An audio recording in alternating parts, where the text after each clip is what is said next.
fates collide. The wind is waking dream. You have closed your eyes. There was a fate to take the things that we knew. As visions pass, I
Ain't got no reason speaking to you if we ain't breaking no bread. I got demons, I got I'm trying to erase all my blessings. Dealing with PSTD, anxiety, and depression. Permanently I'm damaged. Back when we met, I was manic. Niggas caught me lacking, was too busy chasing the dragon.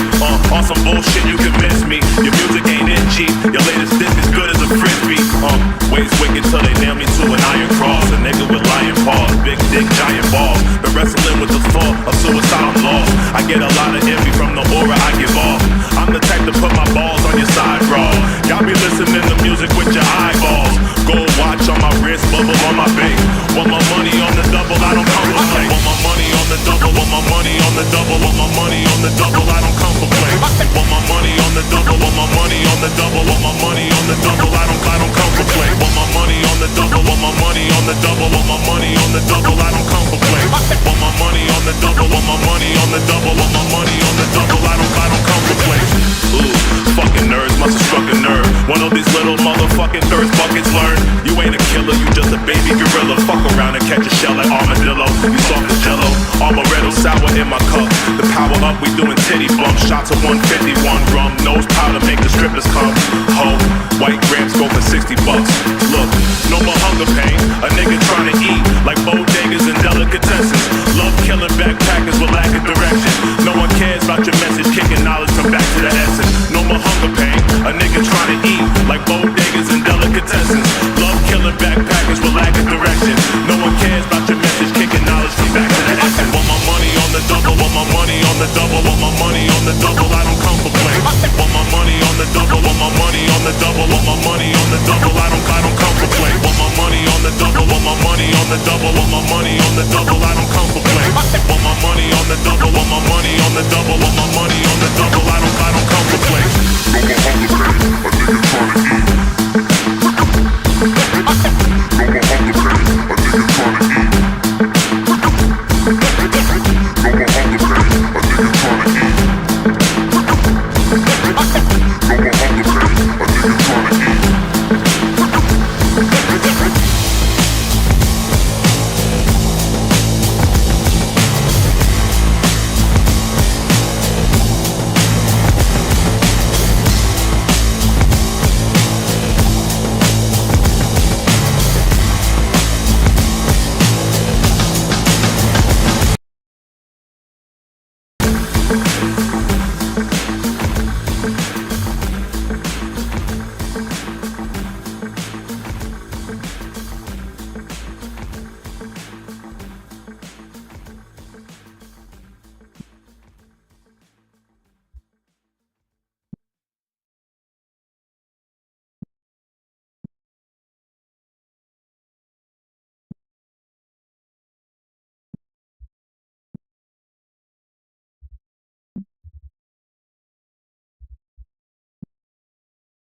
masses on a positive tip.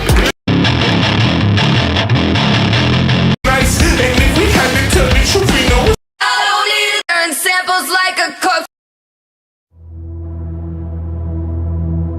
'Cause we lost everything.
And now I'm getting older, my heart is growing colder all the time.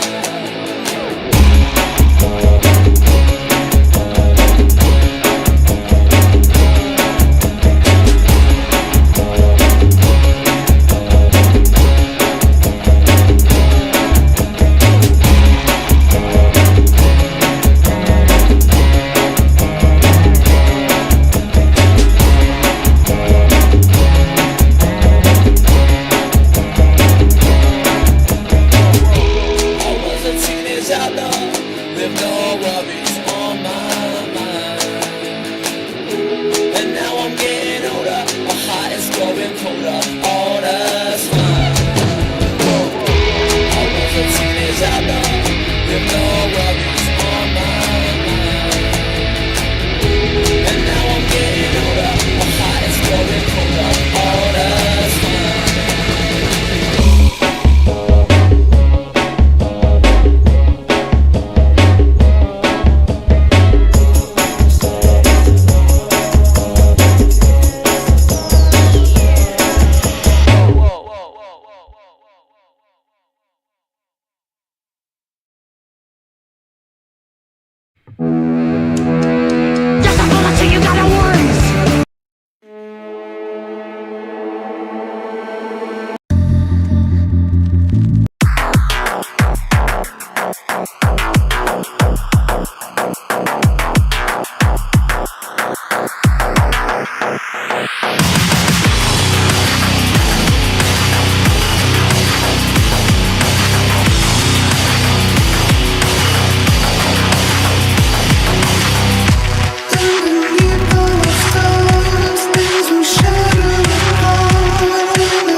too wise. I seem to see through your disguise. Likewise, yeah, I'll rise above your reign of terror.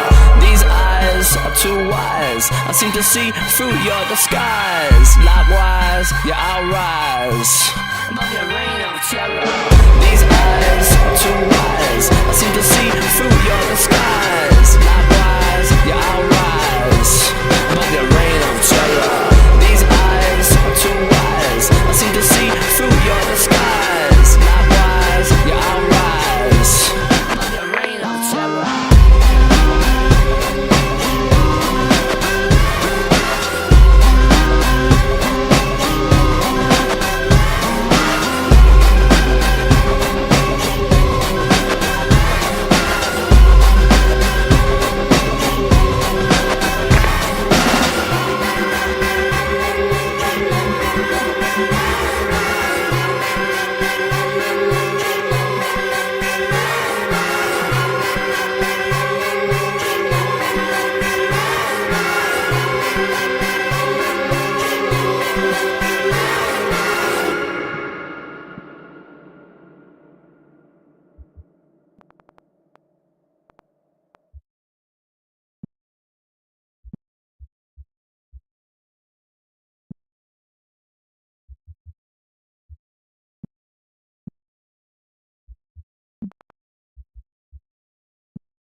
I couldn't wait for you to come and clear the cupboard. But now you're gone and leaving nothing but a sign. Another evening I'll be sitting reading in between your lines, because I miss you all the time. So get away, another way to feel what you do on yourself, to know and let yourself go. You know you do lose your self-control. There's snow under the rainbow. Turn away, another way to be where you do want yourself to go.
What do you want?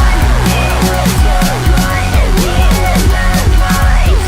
Do you wanna get a handshake with you? What's your point? Do you want to talk for you? I don't wanna get, 'cause I really wanna stay in your house.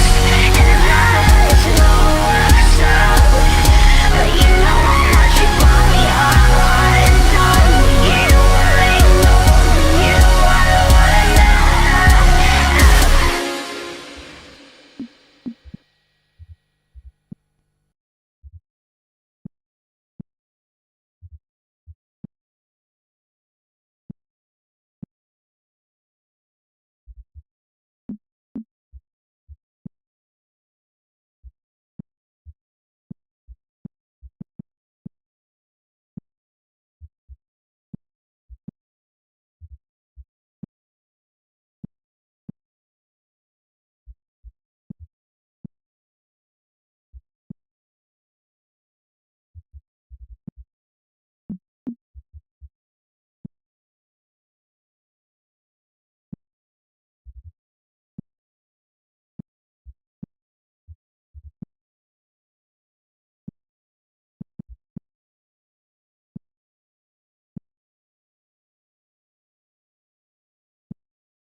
rough shape, so we'll want you to get her back here to Grimy quick as you can once she's free. Burn, Stan, and Judy, you will all move to the servers, get us in, and find a spot for the charges.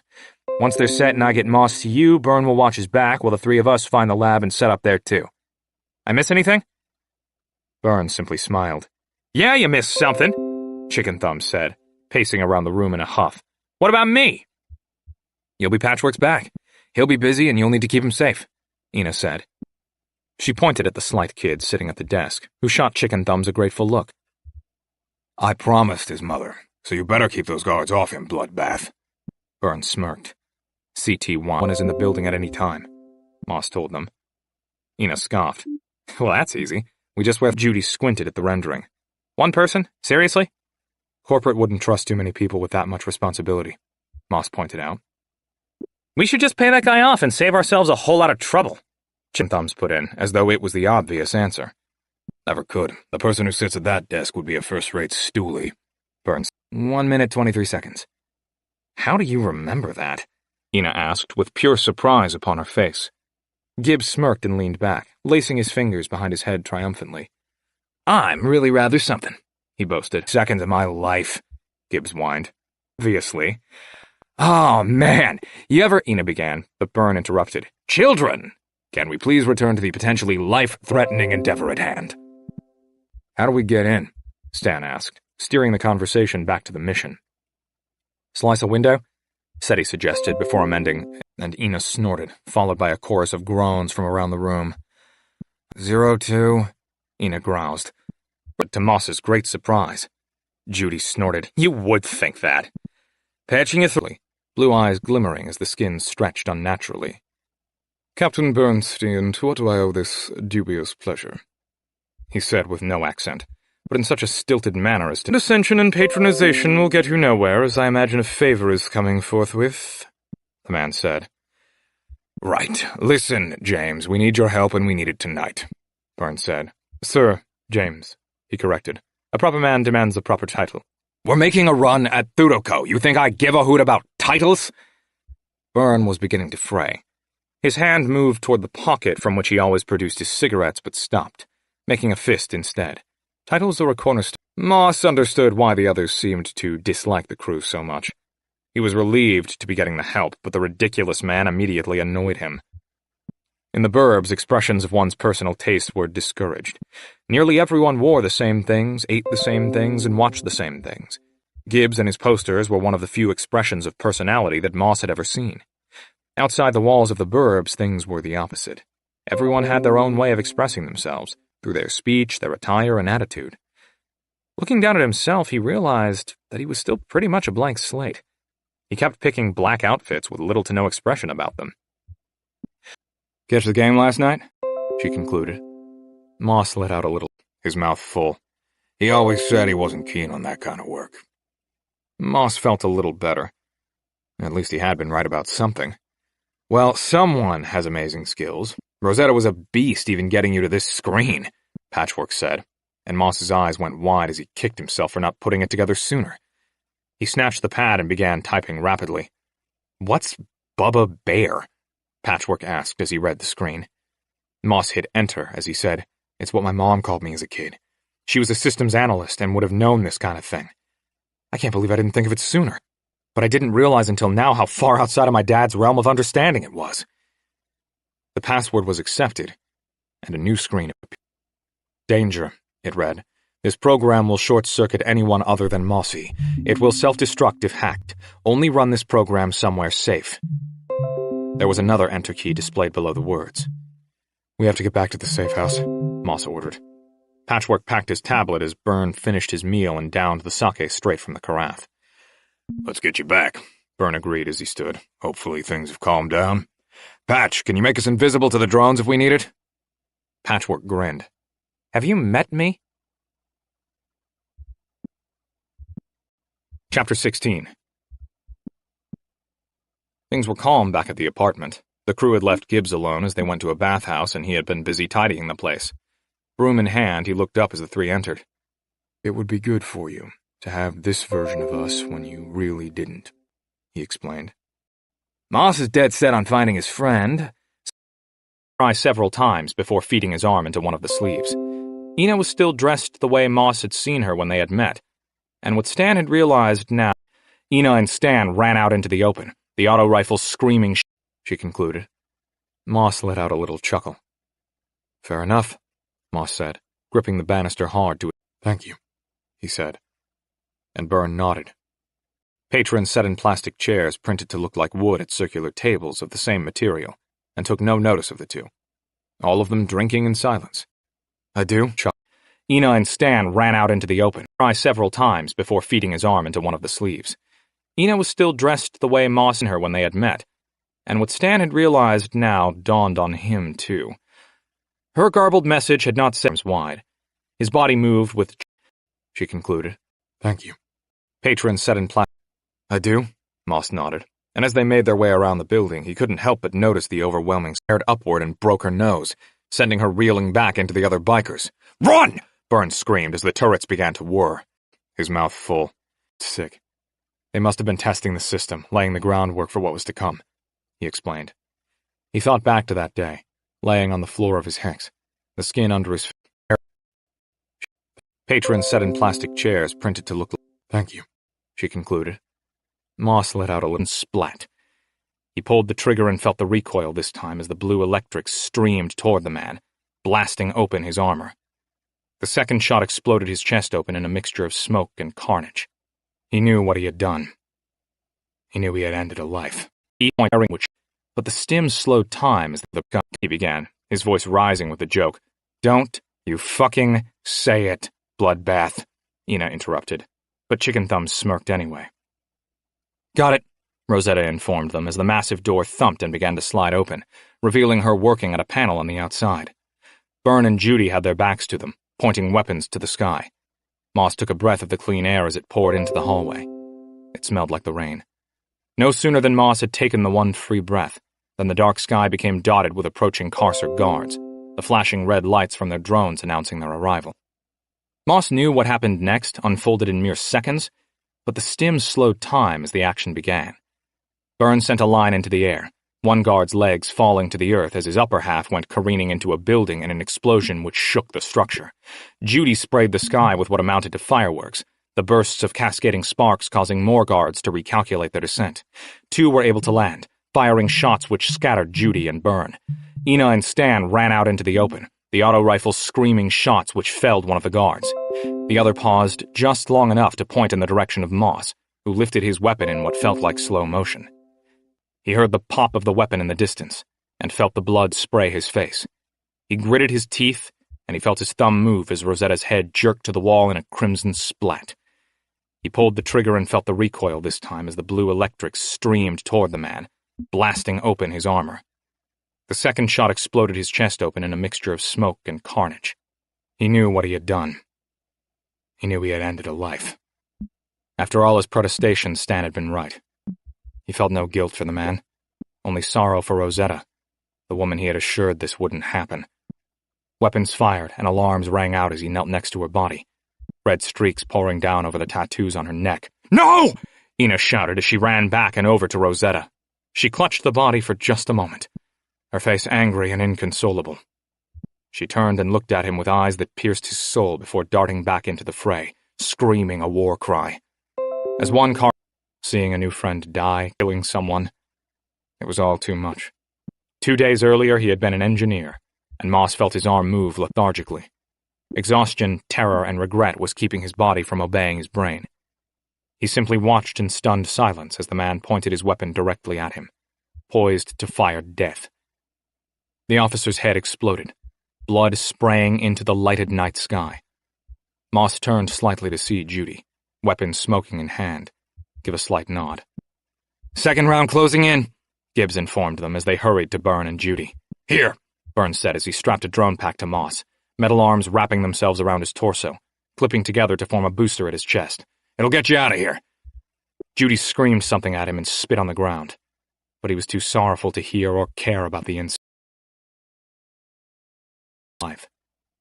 Stakes in the wind, said he ordered, and Moss lifted. Members of the group flew in different directions as Moss's stomach lurched. In the solitude of the night sky, he was left with his thoughts. Izzy's face as she realized he was going to shoot her replayed in his mind before becoming Rosetta. The sound of the alarm, the blood, Stan prowling, being shot, the drugs, the sizzle of the guard's chest. It was too much to bear. More had happened in the last hour than in Moss's previous 19 years. The drone shifted and buckled in the wind. A thunderclap. Light misting rain like hundreds of people spitting in his face before opening up, giving way to heavy rain. Every drop slapping him, as if the world knew the enormity of what he had just experienced. The lights from the city grew in the distance as the burbs disappeared. He turned his head as if to hide from it all, and retched into the darkness. Chapter 13. Moss landed in a puddle, people turning to look at him in surprise, their eyes wide and mouths agape. Personal pack drones were expensive and required an even more costly registration and license. They were therefore uncommon, particularly with people as bedraggled as Moss appeared. He slumped to the ground, crawling under an awning in front of a 24-hour palm screen repair shop. The ride had sapped any remaining strength, and he leaned against the glass storefront, wrapping his arms around his knees. A hand appeared in his vision. "Let's go home," he heard Ina say. The word home rang false. He didn't feel as if he had a home anywhere in the world. He listened to the thumping of the rain on the awning. "Moss," Ina said, her voice soft, almost sweet. He looked up, her wet hair glowing, her eyes big and kind. "Shit happens. We all know the risk." She paused a moment, choking down emotions. She knew the risk. The words fell heavy on him, and Ina tried to recover. "You did good, but we had to go. That gauze had clotting gel, but that foot's going to be a problem if we don't get you some proper help." He nodded, happy it was she who found him. Her jacket opened slightly as she helped him to his feet, exposing her bare breast through the mesh bodysuit. The curvature was a welcomed distraction, albeit fleeting. He couldn't tell if she didn't notice or didn't care as his eyes wandered up to her face. In a weak voice, he said, "Okay, we can go." "I know it," she replied, obviously resenting the implication. Not knowing what else to say, he muttered, "Sorry, let's go," she commanded. They walked the lighted streets, both completely soaked through. Moss hated the feeling, the wetness bothering him more than the foot leaving dark streaks in the puddles. They weaved through neon-lit streets and alleys, the darkness and rain doing nothing to deter the denizens of the city from going about their business. "This is all a pretty rude awakening for you?" Ina asked, pulling her hair back with her hands to wring it out and get it out of her eyes. "Yeah," Moss answered, needing to constantly steady himself with a hand on her shoulder. "I just wish I had known." The admission pained him. "Why?" Ina asked, and the question surprised him. I could have prepared," he fumbled, wiping water from his face. "You think anything in the burbs could have prepared you for tonight?" Looking around the unfamiliar streets, cold faces and dangerous streets, he sullenly admitted, "No. Durako doesn't teach classes on fighting the power," she joked with a slight smile. He joined her in the smile and added, "Fighting the power 101. "Right," she chuckled, and cupped her hands to her mouth, blowing into them for warmth. "You will get used to it, to all of it." "I'm not sure I want to," he told her, feeling at ease with her, as he had with Stan. He understood why his family liked this crew. "I get that," she sympathized, "but important things require sacrifice, in every meaning of that word." "Sure," he agreed, "but I imagine you've had your whole life to ready yourself for that. I've had 3 days. "I didn't have my whole life," Ina began, but trailed off. Moss didn't speak, hoping she would continue to talk. She did. "I was a normal kid. Came for money, really, if you can believe it. Dad kicked me and Mom out when he realized relief aids don't talk back. He had the kind of connections which meant the law would work in his favor. Child support, alimony, all the mandatory minimum. Cut us out of his life with little more than a couple of bucks being transferred from some forgotten account once a month. We made do the best we could. Mom waited tables, and I fell in with the kind of kids who know how to make a quick buck. Those kids made me smart, tough, taught me how to survive. I needed it, too. Mom got killed in a holdup. Drunk asshole wanted to steal a pie. A fucking pie. Cook wanted to play at being a hero, and Mom tried to step in. Some good it did her. You try to go back to your dad? Moss asked. Tried. But he had as much interest in being a father as I did in kowtowing to the prick who had thrown Mom out. So I got the urchins together and we robbed him. Foolish kid idea, I know it now. He had the money to get a bounty on us, and I learned how Carcer does things. When I got out, my former friends wanted nothing to do with me, blamed me for bringing the heat down on them. I was alone, so I got smart. Learned how to hack, steal, learned what trucks the big companies wouldn't miss. I had a fence wrapped around my finger so I could get the best deals. But he got wise when I wouldn't put out and made a threat. I wasn't gonna whore, and when he figured that out, he finked. Got some thugs to try and learn me. I gave as good as I got at first, but it was 4 against 1, and eventually they got the better of me, she said. She paused a moment, seeming lost in thought, and Moss wondered how much of the story was true. She had seemed so tough to him, and he had a hard time picturing anyone being able to take her on. They trudged forward, the constant rain pounding Moss down, making it harder for them to move. She squinted at him.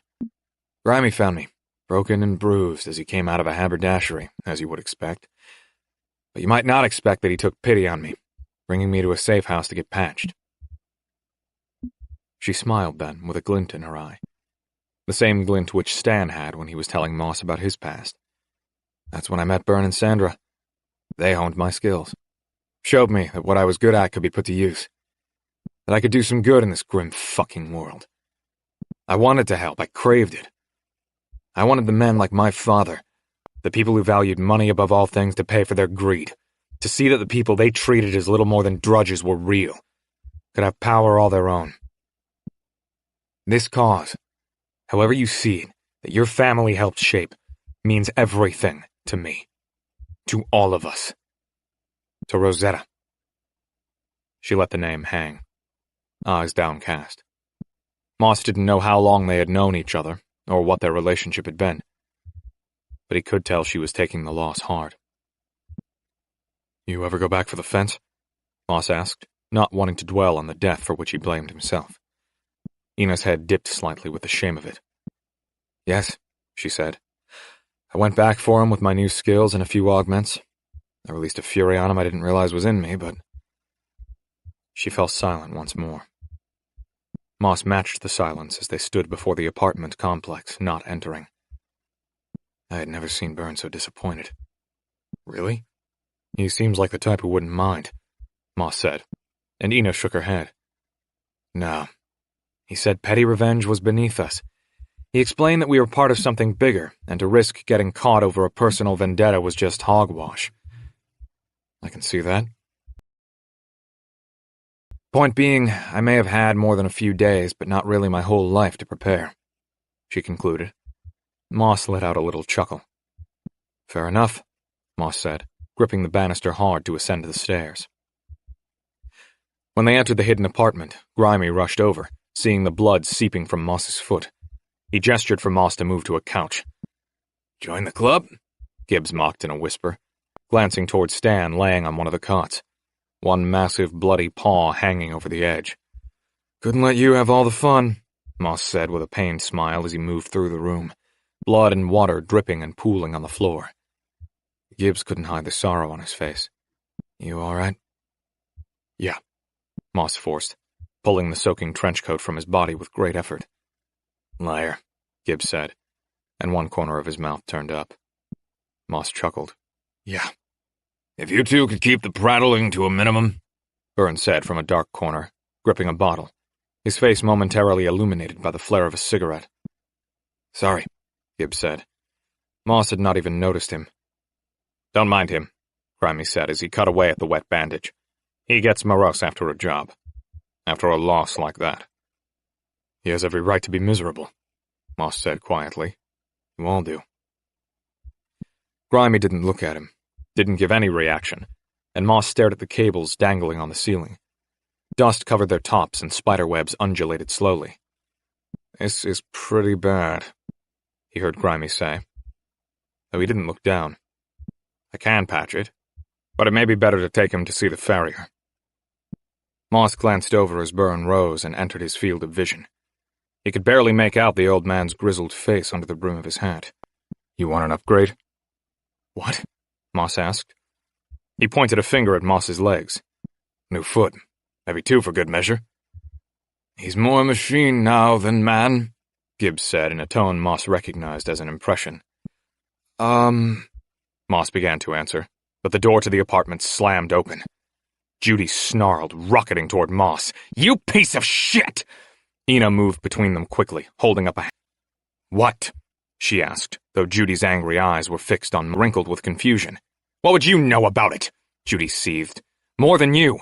I was in the fucking room, Jude, Ina said, her voice raising. A guard pressed the alarm button before I could take them all down. What? Moss asked in horror, guilt coursing through him. Judy's eyes fixed on Moss. His fucking girlfriend got right of vision. He could barely make out the old man's grizzled face under the brim of his hat. You want an upgrade? What? Moss asked. He pointed a finger at Moss's legs. New foot. Maybe 2 for good measure. He's more machine now than man, Gibbs said in a tone Moss recognized as an impression. Moss began to answer, but the door to the apartment slammed open. Judy snarled, rocketing toward Moss. You piece of shit! Ina moved between them quickly, holding up a hand. What? She asked, though Judy's angry eyes were fixed on Moss. His fucking girlfriend got Rosetta killed. I told you we couldn't trust them, Judy said, pointing an accusing finger at Byrne. Ina kept shifting and moving to try and hold her friend's wild eyes. What do you mean? Stan said the other bubs set off the alarms, Judy hissed. No, Ina said, the word ringing out like a shot. And Moss's face wrinkled with confusion. What would you know about it? Judy seethed. More than you. I was in the fucking room, Jude, Ina said, her voice raising. A guard pressed the alarm button before I could take them all down. What? Moss asked in horror, guilt coursing through him. Judy stopped to listen as well, taking a deep breath. Stan peered over from his cot. I couldn't get them all down in time, and one set off the alarm when I got to CT. I watched him press the button myself. About the same time, though, the cell doors unlocked. When I saw you guys, I assumed it was you who hacked the doors, Ina explained as Moss's hands went numb. No, Moss uttered. He didn't want to believe it. Couldn't believe it. Visions of Izzy's face as he raised the weapon played in his head. He had betrayed her, not the other way around. He had shot her. To protect her, he tried to rationalize. Stan wouldn't have given her time to explain as soon as the alarm had gone off. He would have killed her. Gibbs moved laboriously over to Moss. So, what happened? He asked as Judy and Ina continued to bicker. Moss explained the series of events as he had seen them. You did what you thought was right, Gibbs assured him. But his words lacked conviction. She'll never forgive me, Moss whimpered. She shouldn't. She will, Gibbs said. She knows you. I don't, Moss said, all the guilt and confusion he had felt in the past few days finding a home in 2 words. Byrne, who had been watching the whole thing unfold in silence, turned and spoke to Moss again. Let's get you to the farrier, he said.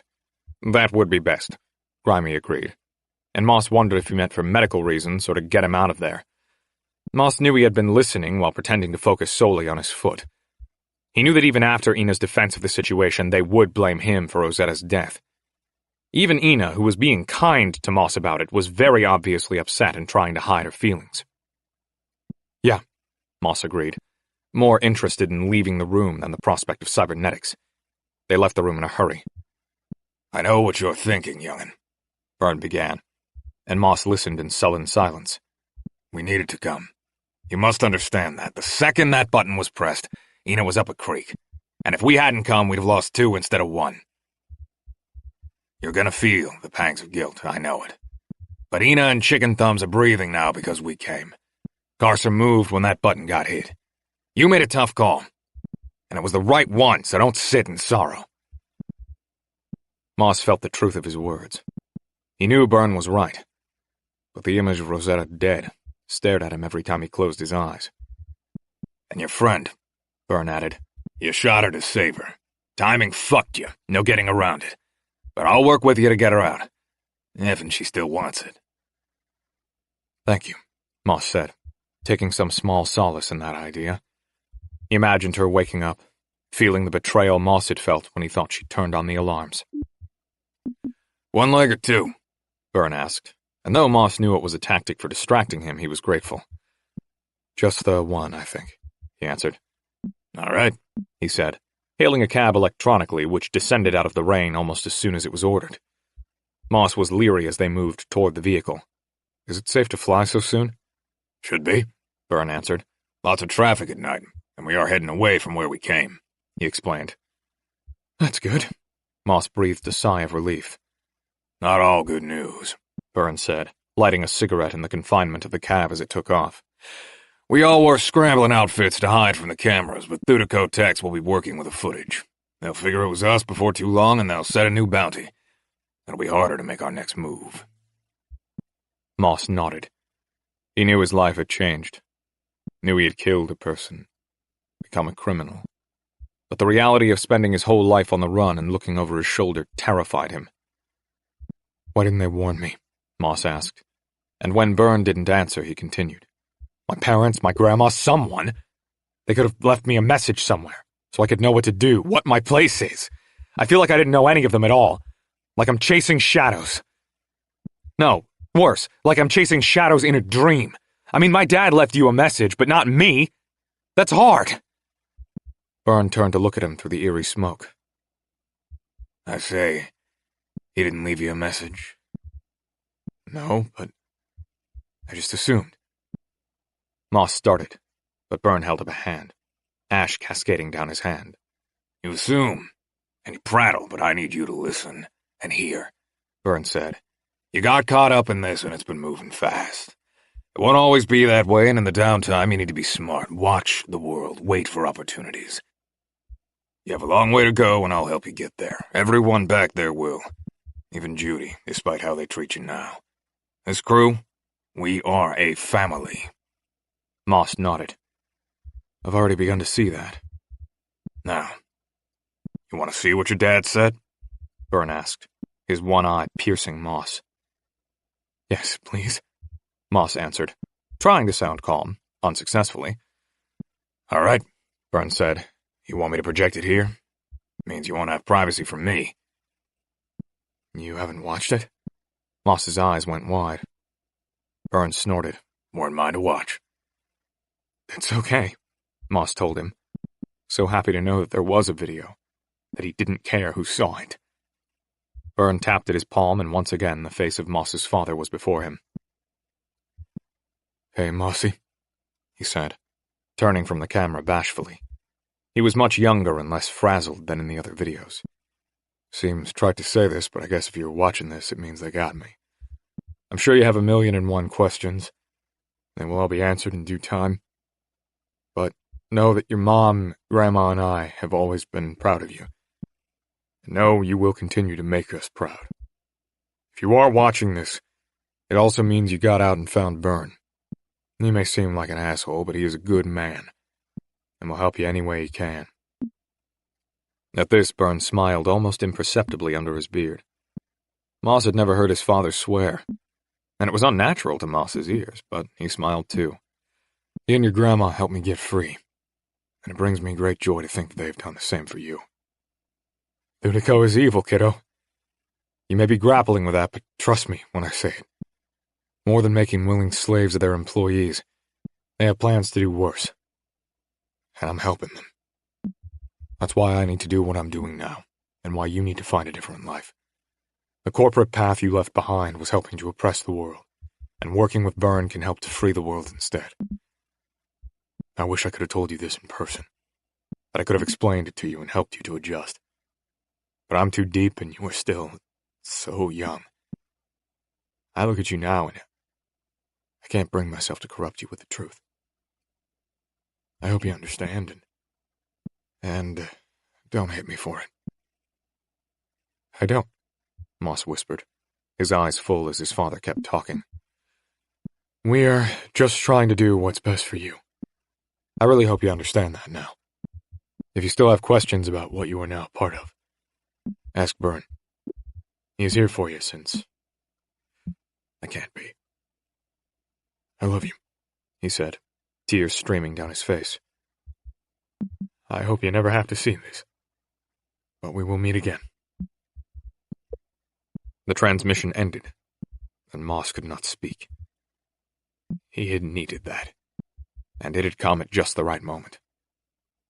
For the first time since Ina knocked on his door, he was comfortable with his decision to leave the burb and help these people. The way his father had spoken about Byrne made Moss feel as if he knew him too. He let out a long breath, not able to recall the last one he took. Thank you, he said, and Byrne nodded. You have questions for me? He asked. I'm sure I will have more, but can you tell me about Thutico? I know the history they teach us, but I feel as though I need to understand more, Moss said. It was clear to him that everyone, including his father, hated the company. But Moss had been brought up by it and needed to understand more. What do you know now? Byrne asked. What they taught us? Well, the company was founded by Wesley Grayson and named for a fantasy novel he loved. The startup did agricultural genetics and some robotics, Moss began, trying to remember what he had been told in his company history class. Byrne lit another cigarette, and the smoke instantly filled the space. Moss continued. They created a plant which was supposed to be able to feed the world and was therefore given the name Prophet Root. It replaced many traditional crops around the world, but eventually a bacterium spread over the plant. Treated, it was still edible, but it killed all the farmers, caused the Great Pandemic, and drove all of the survivors into the cities, where they had started to set up perimeters to keep the spread at bay. As he spoke, he tried to read Byrne's face, tried to get a sense of whether anything he had been told was true.